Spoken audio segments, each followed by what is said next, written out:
तपाईहरू सबैजनालाई प्रभु यीशु ख्रीष्टको नाममा जय मसीह। हामीले गएको हप्तादेखि एउटा अध्ययनलाई सुरु गरेका थियौं र त्यस अध्ययनको शीर्षक चाहिँ सृष्टिकर्ता र उहाँको सृष्टि रहेको छ। र गएको हप्ता त्यस अन्तर्गत हामीले 3 प्रकारका जगतहरूको बारेमा हामीले हेरेका थियौं र आज हामी बाँकी 3 प्रकारका अरू जगतहरूको बारेमा अध्ययन गर्न जाँदैछौँ। सुरुमा हामी परमेश्वरसँग सहायता मागौँ, हामी प्रार्थना गरौँ अनि त्यसपछि हामी अगाडि बढ्नेछौँ। म प्रार्थना गर्छु। धन्यवाद छ पिता आजको यस दिनको निम्ति, अनि तपाईँ प्रभुले दिनुभएको वचन, अनि तपाईँ प्रभुले दिनुभएको ज्ञान बुद्धि, अनि साथै तपाईँ प्रभुले यस विश्व ब्रह्माण्डमा तपाईले कस्तो अचम्म तरिकाले तपाईले पशु पंक्षी अनि विभिन्न थोक वस्तुहरू, आकाशका विभिन्न पिण्डहरू, आकाशका ताराहरू अनि पृथ्वीमा भएका सबै कुराहरू, अनि सबैभन्दा ठुलो चाहिँ मानिसलाई प्रभु तपाईले अचम्म तरिकाले गर्नुभएको सृष्टिलाई प्रभु हामी तपाईलाई धन्यवाद दिँदै तपाईको महिमा गर्दछौँ। प्रभु हामी तपाईँ प्रभु सृष्टिकर्ता अनि तपाईका सृष्टिहरूको बारेमा जुन अध्ययन गरिरहेका छौँ यसमा हामीलाई आशिष दिनुहोस्। आज पनि हामी जति कुराहरूलाई हेर्नेछौँ तपाईँ प्रभुले हामीलाई अगाडि बढ्नमा मद्दत गर्नुहोस्, हामीलाई हाम्रो हृदय तयार पार्नुहोस्, हामीलाई ज्ञान बुद्धि अनि समझ तपाईँ प्रभुले दिनुहोस्। आशिष माग्छौँ प्रभु येशूको नाममा, आमेन। हामी एउटा पद यहाँ देख्छौँ, भजन सङ्ग्रह 104 अध्यायको 24 पद अनि 25 पद। म यसलाई पढ्नेछु। यहाँ यस्तो लेखिएको छ, हे परम प्रभु, तपाईका कामहरू कति धेरै छन्, तपाईले यी सबैलाई बुद्धिले बनाउनु भएको छ। पृथ्वी तपाईको सम्पत्तिले परिपूर्ण छ। यो समुद्र विशाल र अति चौडा छ, जहाँ अनगिन्ती चल्ने जन्तुहरू, ठूला र साना जीवित प्राणीहरू छन्। यसैगरी हामीले अर्को एउटा पदलाई पनि हेरेका थियौं र आज पनि हेर्नेछौँ। अय्युब 12 अध्यायको 7 पददेखि 10 पदसम्म। यहाँ यस्तो लेखेको छ, तर अब पशुहरूलाई सोध न र तिनीहरूले तिमीलाई सिकाइदिनेछन्, अनि आकाशका पंक्षीहरूलाई पनि सोध र तिनीहरूले तिमीलाई बताइदिनेछन्। अथवा पृथ्वीसित कुरा गर र त्यसले तिमीलाई सिकाउनेछ, अनि समुद्रका माछाहरूले तिमीलाई बेली विस्तार गर्नेछन्। यी कुराहरूमध्ये यो कुरा चाहिँ परमप्रभुकै हातले गरेको हो भनेर कसले जान्दैन र? जसको हातमा हरेक जीवित प्राणीको प्राण र सारा मानिस जातिको आत्मा छ। हामीले सृष्टिकर्ता र उहाँको सृष्टिको सवालमा त्यहाँनिर 6 प्रकारका जगतहरूको बारेमा अध्ययन गर्नलाई अगाडि बढिरहेका थियौँ, जसमध्ये हामीले खनिज पदार्थको जगत हामी भन्न सक्छौँ, यसैगरी वनस्पति जगत, अनि यसैगरी अन्तरिक्ष जगत, अनि यसैगरी जल र आकाशका प्राणीहरूको जगत, यसैगरी पशुहरूको जगत, अनि अन्तमा मानव जाति अथवा मानिस जगतको बारेमा हामी 6 प्रकारका जगतहरूलाई हामी देख्न सक्छौँ। परमेश्वरले 6 अक्षरश दिनहरूमा सृष्टि गर्नुभयो र 7औं दिनमा विश्राम लिनुभयो। प्रस्थान 20 अध्यायको 11 पदमा हामी स्पष्टसँग यसरी लेखेको पढ्न पाउँछौँ, किनकि 6 दिनमा परमप्रभुले आकाश, पृथ्वी, समुद्र र तिनमा भएका सबै थोकहरू बनाउनु भयो र 7औं दिनमा विश्राम लिनुभयो। हामीले यी सबै सृष्टिहरूलाई प्रभुले 6 दिनमा सृष्टि गर्नुभएको र 7औं दिनमा विश्राम लिनुभएको यसरी पनि बुझ्न सक्छौँ।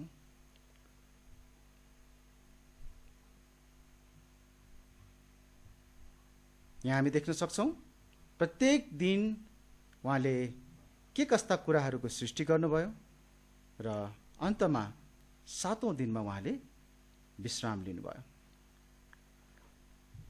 गएको हप्ता हामीले परमेश्वरले सृष्टि गर्नुभएको खनिज पदार्थहरूको जगतको बारेमा अध्ययन गर्यौं। अनि त्यसपछि हामीले अर्को चाहिँ वनस्पति जगतको बारेमा पनि हामीले अध्ययन गर्यौं। अनि त्यसपछि हामीले अन्तरिक्ष जगतको सृष्टिको बारेमा पनि अध्ययन गर्यौं। र हामीलाई पक्कै पनि सम्झना छ होला, यी प्रत्येक जगतहरूको अध्ययन गर्दा हामीले केही थोरै मात्र त्यस्ता कुराहरूको उदाहरण लिएका थियौं जुन कुराहरूको सृष्टि गर्नुहुँदा त्यहाँ परमेश्वरको हात थियो भन्ने कुरा हामी देख्न सक्छौं र हामीले हेर्यौं। त्यो मानिसले बनाउन सक्ने वा आफसे आफ बनिन गएको हामी त्यसमा कुनै पनि देख्न सक्दैनौं, कुनै पनि तरिकाले देख्न सक्दैनौं। त्यहाँ एउटा बुद्धिमान कोही हुनुपर्छ जसले त्यसरी अचम्म तरिकाले त्यस्ता कुराहरूको सृजना गर्नुभयो, सृष्टि गर्नुभयो। आज हामी बाँकी रहेको 4थो, 5औं अनि 6औं जगतहरूलाई पनि गएको हप्ता जस्तै हामी केही उदाहरणहरू हेर्दै हामी अध्ययन गर्नेछौँ। अब हामी हेर्दैछौँ 4थो जगत, जल र आकाशका प्राणी जगत। सृष्टिको 5औं दिनमा परमेश्वरले पानीमा बस्ने र आकाशमा उड्ने जीव जन्तुहरूलाई वा पशु पंक्षीहरूलाई पनि उहाँले सृष्टि गर्नुभयो। उत्पत्ति 1 अध्यायको 21 पदमा यस्तो लेखिएको छ, तब परमेश्वरले ठूला ठूला जन्तुहरू र चलफिर गर्ने सबै जीवित प्राणीहरू सृष्टि गर्नुभयो, जसले आफ्नो आफ्नो जाति अनुसार पानीलाई प्रशस्त गरी भरिदिए। अनि उहाँले आआफ्नो जाति अनुसार सबै पखेटा भएका पन्छीहरू पनि सृष्टि गर्नुभयो। तपाईले यहाँ देख्न सक्नुहुन्छ पानीमा बस्ने जीव जन्तुहरू र पखेटा भएका भन्नाले उड्ने वा पखेटा भएका अरू पन्छीहरू उहाँले चाहिँ यो 5औं दिनमा सृष्टि गर्नुभयो। उहाँले सृष्टि गर्नुभएका यी जीव जन्तु र पन्छीहरू मध्ये हामी केही त्यस्ता जीव जन्तु र पन्छीहरूको बारेमा थोरै हेरौं, जसले चाहिँ हामीलाई उहाँ कति अचम्मका सृष्टिकर्ता हुनुहुन्छ, उहाँले कसरी बुद्धिमानीपूर्वक ती पशु पंक्षीहरूको सृष्टि गर्नुभयो भन्ने कुरालाई हामीले बुझ्न सक्नेछौँ। यो चरा जसलाई काठफोरा पनि भन्ने गरिएको छ र यसलाई ठुङ्ने चरा पनि भनिन्छ, यो अचम्मको चरा छ। यो चराले विशेष गरी चाहिँ रुखमा झुन्डिएर यसले रुखलाई प्वाल पार्ने, रुखलाई छेड्ने जुन कार्य गर्छ त्यो चाहिँ एकदमै हेर्न लायकको र एकदमै अचम्म खालको हुन जान्छ। यसको मुखको अगाडिको चुच्चो जसलाई ठुँडो भनिन्छ, यसलाई अगाडिको बिक इङ्ग्लिसमा ठुँडोलाई अवशोषित गर्न सक्ने यसको लचिलो खालको तन्तु रहेको खप्परसँग जोडिएको हामी अध्ययनद्वारा भेट्टाउन सक्छौं। यसको जुन अगाडिको ठुँडो हुन्छ, यो ठुँडोले जब काठमा रुखमा छेड्नको निम्ति धक्का दिन्छ, हिर्काउँछ, तब त्यो चाहिँ कुनै पनि तरिकाबाट नभाँचियोस्, नफुटोस् वा त्यसमा असर नपरोस् भनेर एक प्रकारले लचिलो खालको तन्तु चाहिँ यसको खप्परभित्र, टाउकोभित्र रहेको हामी पाउन सक्छौँ। यसको ठुँडो अन्य पंक्षीहरूभन्दा ज्यादै कडा हुन्छ। म तपाईहरुलाई एउटा भिडियो देखाउन लैजाँदैछु अनि यस भिडियोमा तपाईहरुले यसले कसरी चाहिँ रुखमा प्वाल पारिरहेको छ भन्ने कुरालाई देख्न सक्नुहुनेछ।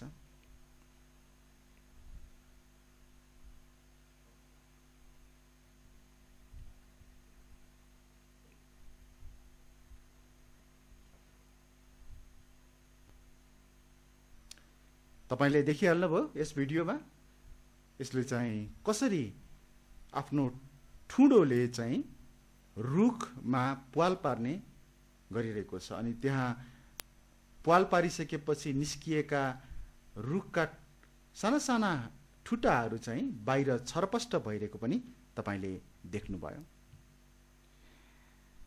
यसको यो ठुँडो चाहिँ अन्य पंक्षीहरूको ठुँडो भन्दा ज्यादै कडा हुन्छ र यस्तो विशेषताहरूले गर्दा यसले हरेक मिनेट सयौं पटक काठमा ठुङ्दा पनि यसलाई केही हुँदैन।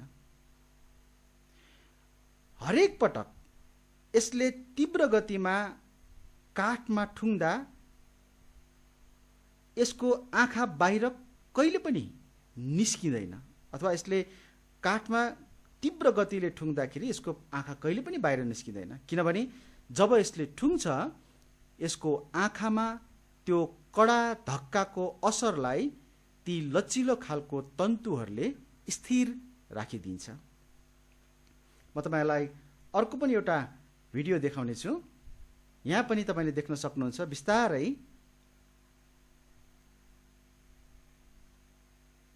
यहाँ देख्न सक्नुहुन्छ कि कसरी यसले चाहिँ त्यो रुखमा आफ्नो ठुँडोले हिर्काउँदा ठुङ्दा त्यसको आँखामा केही असर परेको छैन र त्यसको टाउकोमा पनि केही पनि असर परेको छैन। यस चराको अर्को अचम्मको विशेषता भनेको यसको जिब्रो पनि हो। हामी एउटा अर्को पनि चित्र यहाँ हेर्नेछौँ। यहाँनिर यस चराको टाउको अनि ठुँडो लाई देखाएर अथवा त्यो अनुसारको आकारमा एउटा यहाँनिर चित्र कोरिएको छ र तपाईले यहाँ हेर्नुभयो भने यसको जिब्रो यसको ठुँडो भन्दा लामो रहेको र यो जिब्रो चाहिँ खप्परसम्म घुमाउरो भई भित्र बसेको पाउन सक्नुहुन्छ। म यहाँनिर कोरेर देखाइदिनेछु तपाईहरुलाई कि तपाईले यसलाई त्यसपछि यहाँ बुझ्न सक्नुहुनेछ। यो जिब्रो यसरी गएर चाहिँ यहाँनिर घुमेर बसेको हुन्छ। फेरि एकपटक म कोरेर देखाइदिन्छु। यो जिब्रो यसरी यहाँबाट घुमेर चाहिँ यसरी बसेको हुन्छ अनि यो माथिको चित्र चाहिँ टाउकोको माथिल्लो भाग हो अनि यो चाहिँ यहाँनिर यसको जिब्रो चाहिँ यहाँनिर तपाईले बसेको पाउन सक्नुहुन्छ। तपाईले याद गर्नुभयो भने यहाँनिर यसको यो जिब्रो चाहिँ यसको यो ठुँडो यो बिग भन्दा धेरै लामो हुन्छ। यसलाई नापेर हेर्नुभयो भने तपाईले यहाँ भित्र आँखा भित्रसम्म पनि यो घुमेर गएको छ।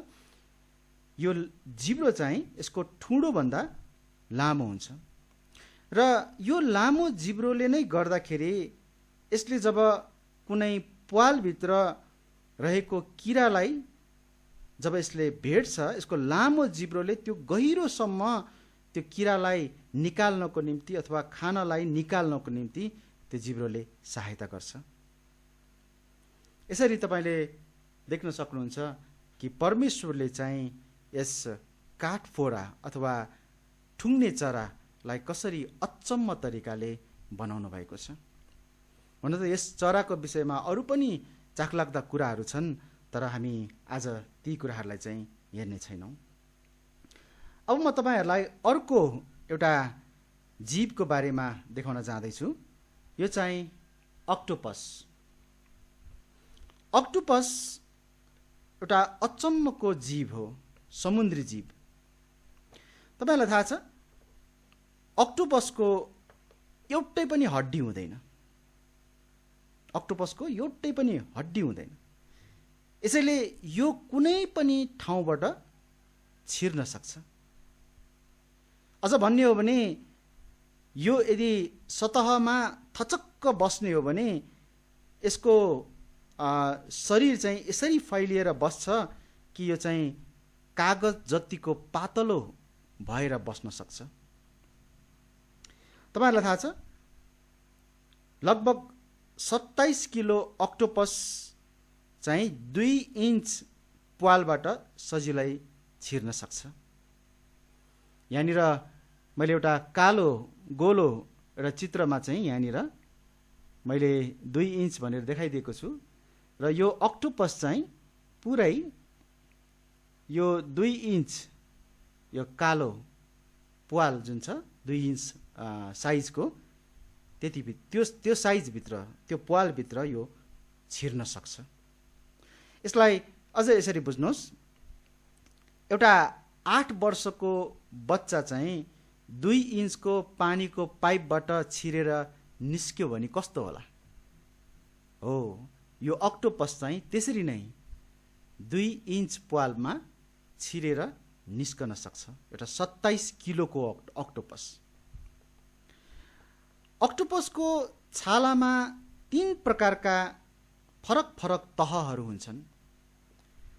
ती हरेक छालाहरूमा साना साना राता पहेँला नीला रङका इलास्टिक जस्तै तन्किने थैली, शाक भनिन्छ यसलाई, त्यस्तो खालको तन्किने थैली हुने गर्छन्।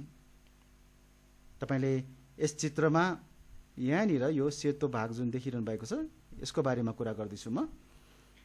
र जब यसले खतराको महसुस गर्छ तब यसले ती प्रत्येक थैलीलाई 60 गुणा ठुलो पार्न सक्छ,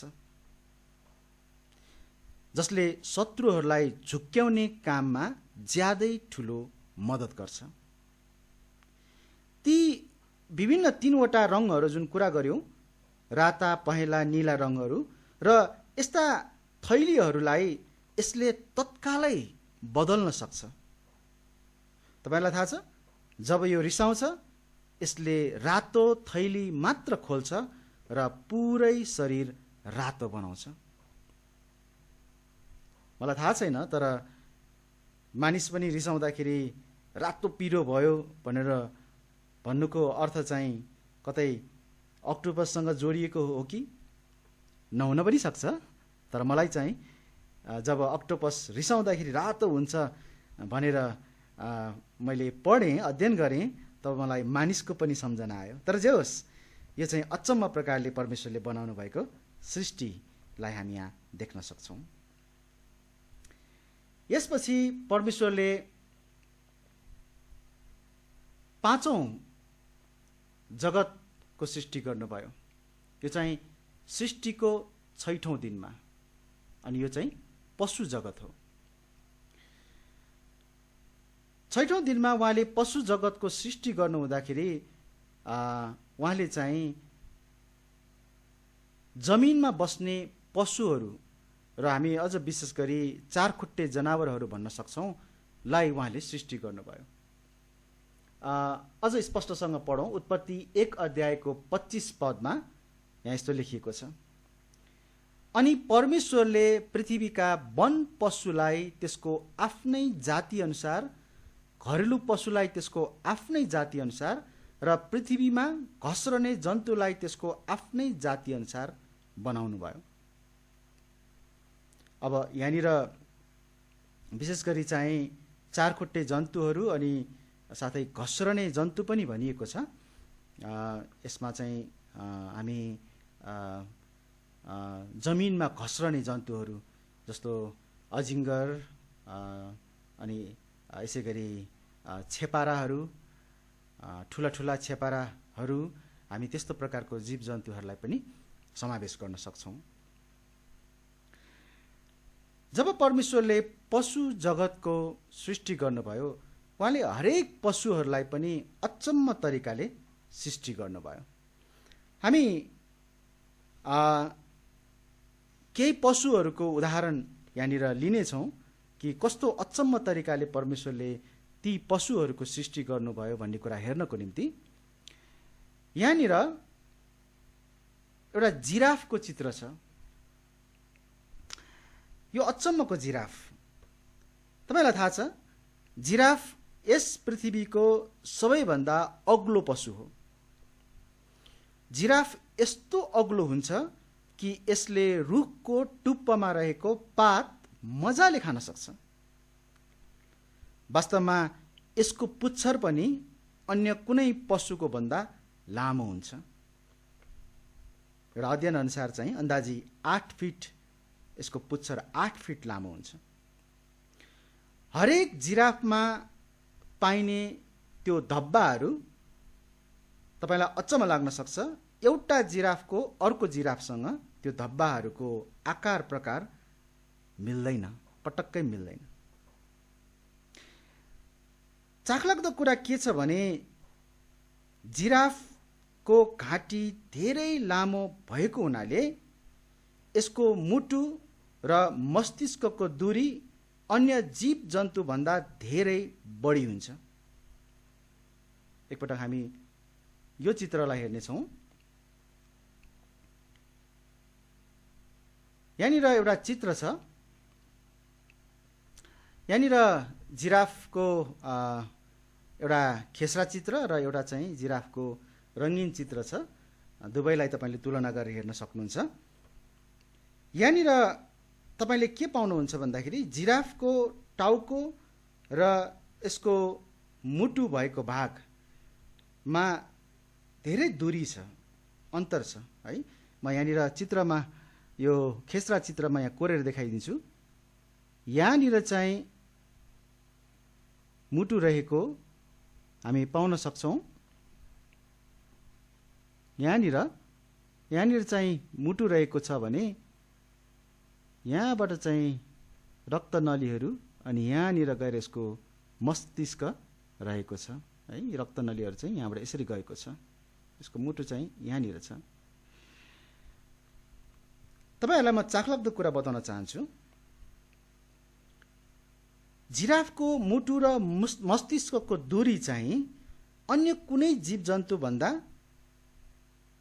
धेरै पर रहेको हुन्छ। मानिसको मुटु र मस्तिष्कको दूरीलाई एकचोटि विचार गर्नुहोस् न। तपाईँको आफ्नो एकचोटि विचार गर्नुहोस् न। तपाईँको बडीमा कति होला?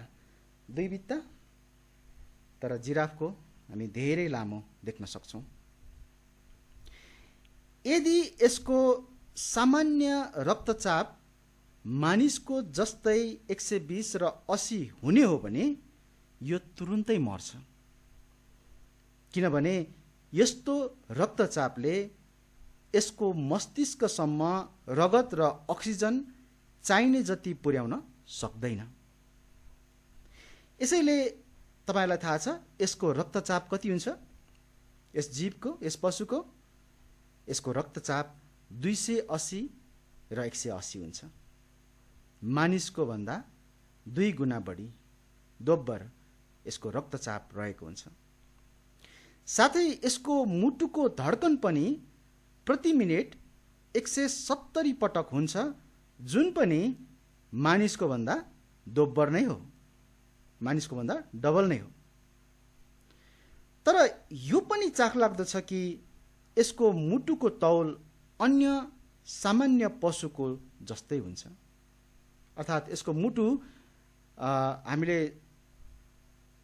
सोच्यौँ भने ठुलो हुनुपर्ने जस्तो लाग्ला, तर त्यस्तो होइन। यो चाहिँ अरू सामान्य पशुहरूको जस्तै यसको मुटुको तौल पनि अथवा साइज, आकार पनि सामान्य पशुहरू, अरू सामान्य पशुहरू जतिकै हुन जान्छ अथवा त्यस्तो खालको हामी पाउन सक्छौँ। अब यसो भए यो जिराफको बारेमा हामी एउटा अर्को महत्त्वपूर्ण जानकारी पनि लिउँ न त। अर्को जानकारी यहाँनिर म तपाईँहरूलाई दिन चाहन्छु। उसो भए यो जिराफले जब निहुरिएर पुरै निहुरिएर झुकेर पानी पियो भने चाहिँ के हुन्छ त? अब मैले गर्न खोजेको प्रश्न चाहिँ यस्तो हो,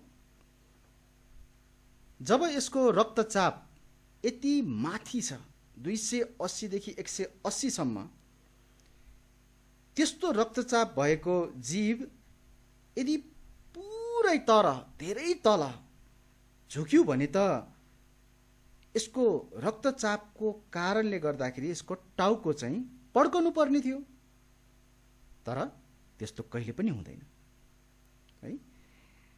हामी धेरै निहुरेर टाउकोलाई मुनि राखेर बस्यो भने के हुन्छ हामीलाई थाहा छ नि, होइन? अझ यसको त झन् रक्तचाप अति बढी छ। वास्तवमा यदि हाम्रो जस्तो प्रकारको रक्तचाप हुने हो अथवा यसको जुन आफ्नै रक्तचाप पनि छ त्यो अनुसारले पनि यो निहुरिँदाखेरि यदि त्यही अनुसारको रक्तचाप भइरहने हो भने त यसको टाउको पड्किनु पर्ने हो। तर अनुसन्धानले के पत्ता लागेको छ भने यसको घाँटीमा भएको रक्तवाहिनी नलीहरूले उच्च रक्तचापलाई नियन्त्रण गर्छ र यसको ठुलो आकारको फोक्सोहरूले उही समयमा मस्तिष्कमा पर्याप्त अक्सिजनलाई चाहिँ पुर्याउने काम गर्दछ। बुझ्नुभयो तपाईँले? यसको घाँटीमा भएको त्यो रक्तवाहिनी नलीहरूले चाहिँ रक्तचापलाई नियन्त्रण गरिदिन्छ। जब यो झुक्छ त्यो बेलामा रगतलाई नियन्त्रण गरिदिन्छ र चाहिने अक्सिजन पनि फोक्सोले तुरुन्तै उपलब्ध गराउँछ, जुन चाहिँ मस्तिष्कको लागि चाहिन्छ। अनि त्यो चाहिँ पठाउने त्यो फोक्सोहरू आफैमा पनि फेरि अलि ठुलो पनि हुन्छ है। अनुसन्धानले यो पनि पत्ता लागेको छ कि मस्तिष्कमा एक प्रकारको स्पन्ज जस्तै काम गर्ने एउटा अङ्ग हुन्छ जसले चाहिँ रक्त सञ्चारलाई अवस्था अनुसार सोसेर राख्ने वा छोड्ने काम गर्दछ, विशेष गरी टाउको उठाउँदा र निहुराउँदा। यसको अर्थ जब यसले टाउको निहुर्याउँछ तब रगत चाहिँ अलि बिस्तारै बग्ने, अलि थोरै मात्रा बग्ने त्यो स्पन्जले त्यो टाउकोमा भएको त्यो अङ्गले चाहिँ नियन्त्रण गर्ने काम गरिदिन्छ। यसैले यो निहुरिँदाखेरि यसमा चाहिँ रगत एकदमै तीव्र गतिले बग्दैन र यसको टाउको चाहिँ पड्किँदैन। अनि साथसाथै त्यही बेलामा चाहिने अक्सिजन जुन चाहिँ रगतले चाहिँ सप्लाई गरेको हुन्छ, दिएको हुन्छ, त्यो अक्सिजन पनि फोक्सोले चाहिँ यही बेलामा तत्कालै आवश्यक अक्सिजन उपलब्ध गराइदिन्छ। कस्तो अचम्म परमेश्वरको सृष्टि। यसै गरी हामी जमिनमाथि चलफिर गर्ने पशुको बारेमा अध्ययन गर्दा एउटा अर्को जीवको विषयमा पनि अध्ययन गरौँ। एउटा अर्को जीव, यो चाहिँ बाइबलमा यसलाई बिहेमोथ भनिएको छ। परमेश्वरले सृष्टि गर्नुभएको एक विशाल जीव जसलाई हामी डाइनासोरको नामले चिन्दछौँ। अब डाइनासोर चाहिँ सबै यस्ता प्रकारका जीवहरूलाई समेटेर दिएको नाम हो, तर यहाँ हामीले चित्रमा हेरिरहेको चाहिँ डाइनासोर भित्र पनि अर्को जीव, त्यसभित्रको एउटा जातिभित्रको एउटा जीव ब्रोन्टोसाउरस, हामी त्यसको चित्र यहाँ हेर्दैछौँ। सायद यो बाइबलमा उल्लेख गरिएको बिहेमोथ चाहिँ ब्रोन्टोसाउरस हुनुपर्छ। अयुब 40 अध्यायको 15 पददेखि 24 पदसम्म म पढ्नेछु। यस जीवको बारेमा त्यहाँ लेखिएको छ। अयुब 40 अध्यायको 15 पददेखि 24 पदसम्म।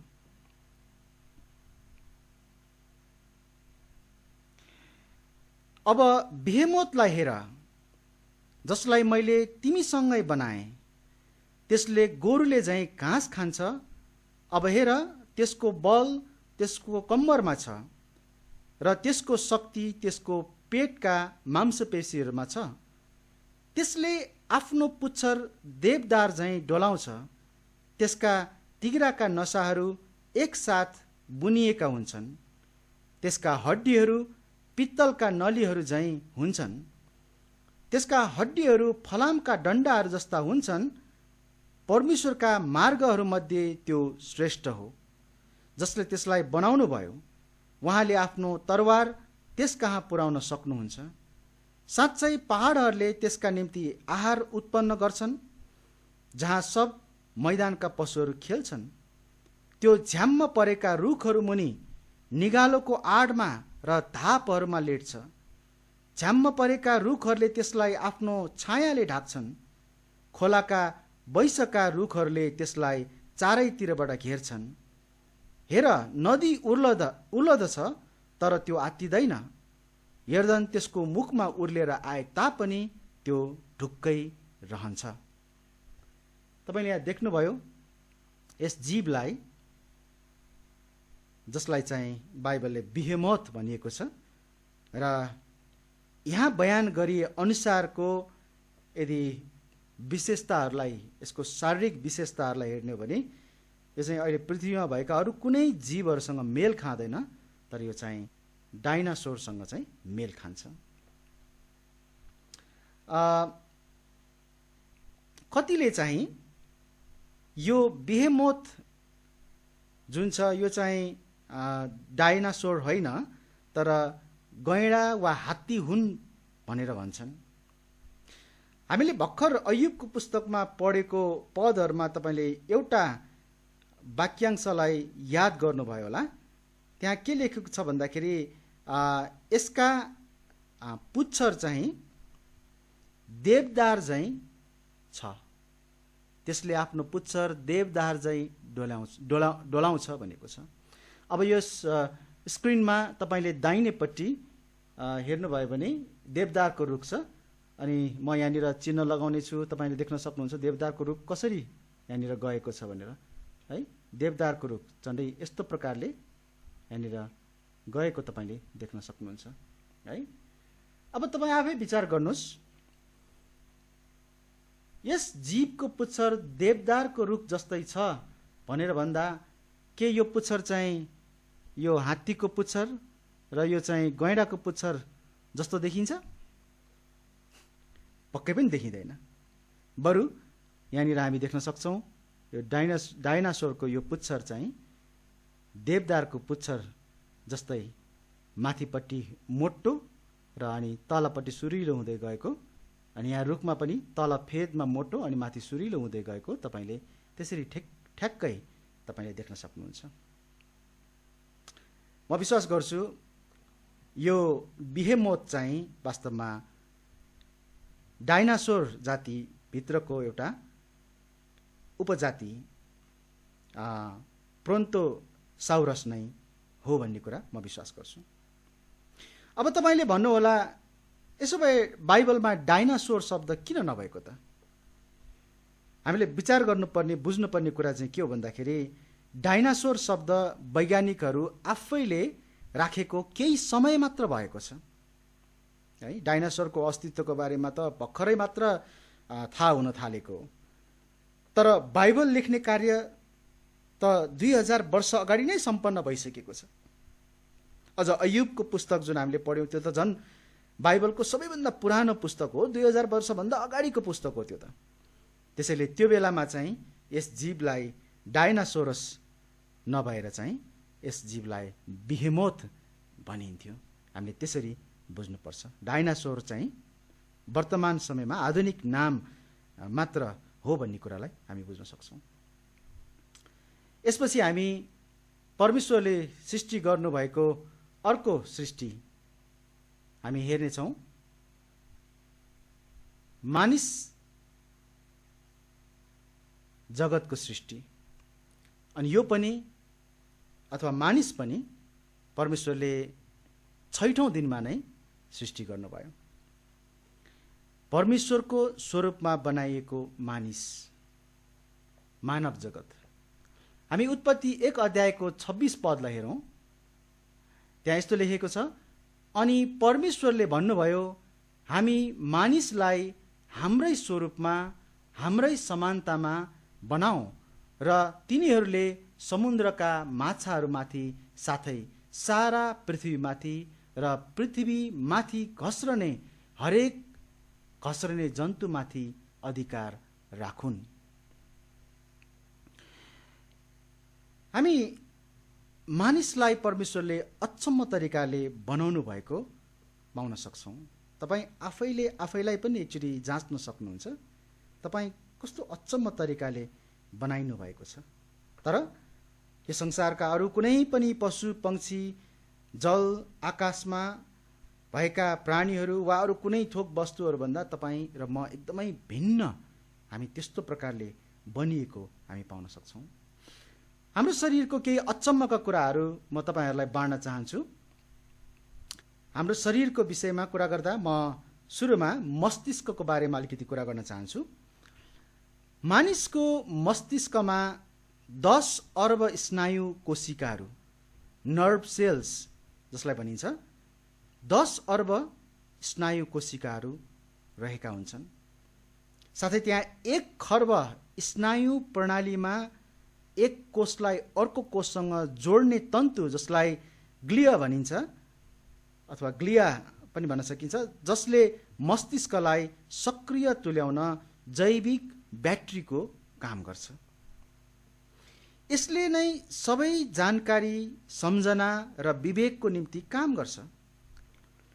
मस्तिष्कले हाम्रो शरीरको सबै स्नायुहरूबाट प्रति सेकेन्ड 2000 सूचना लिने र करिब 300 माइल प्रति घण्टाको दरले सूचना प्रवाह गर्ने काम गर्दछ। तपाईलाई थाहा छ, यस मस्तिष्क चाहिँ कहिले पनि हलचल हुँदैन, हल्लिँदैन। हाम्रो मस्तिष्क हल्लियो भने त त्यहाँ ठुलो समस्या हुन्छ।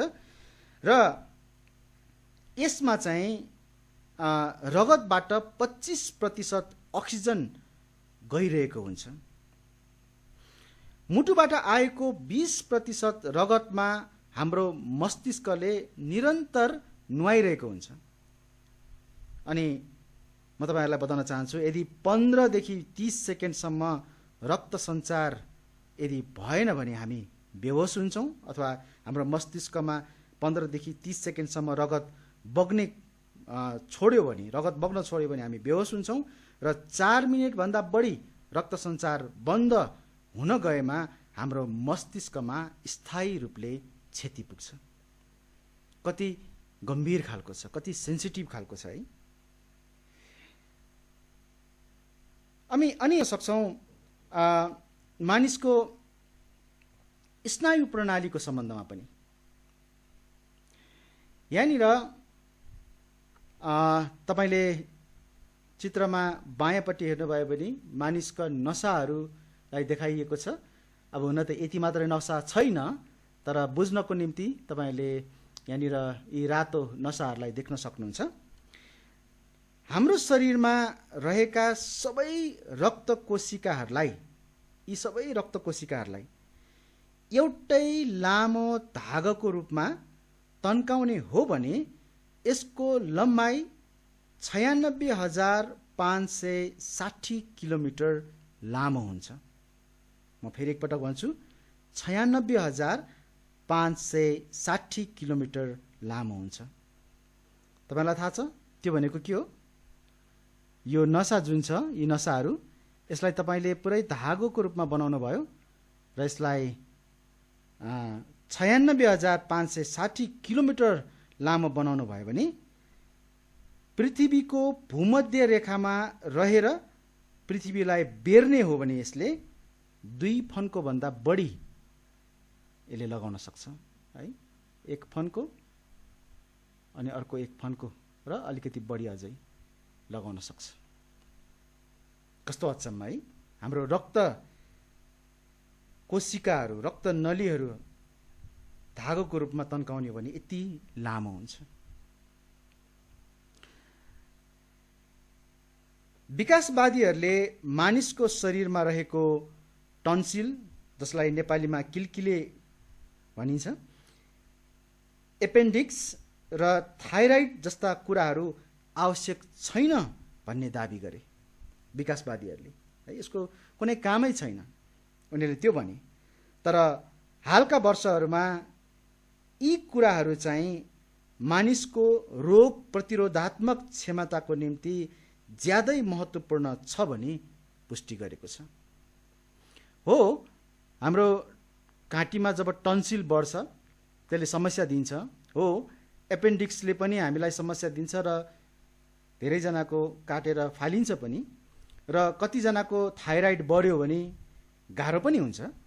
तर वास्तवमा यी कुराहरू चाहिँ हाम्रो शरीरमा अनावश्यक कुराहरू होइन रहेछन्। हालको अध्ययनले त्यो पत्ता लागेको छ।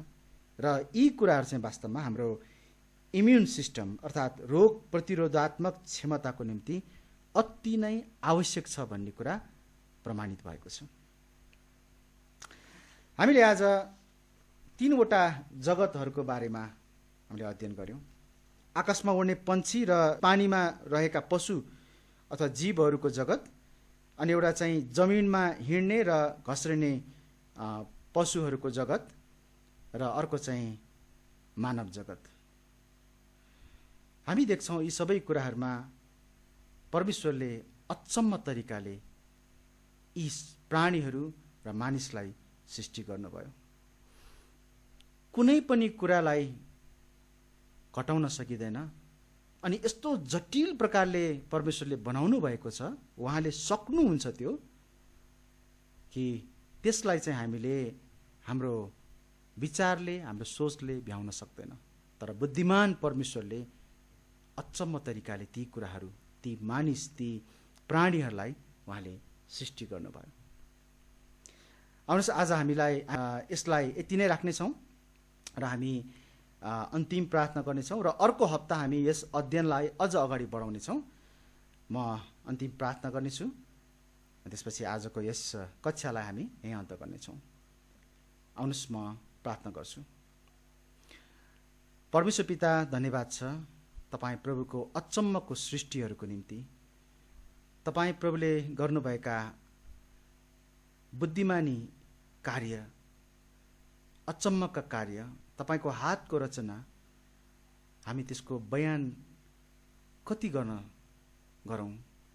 हामी गरेर हामी जति गरे पनि सक्दैनौँ। त्यो अपार छ, त्यो धेरै छ।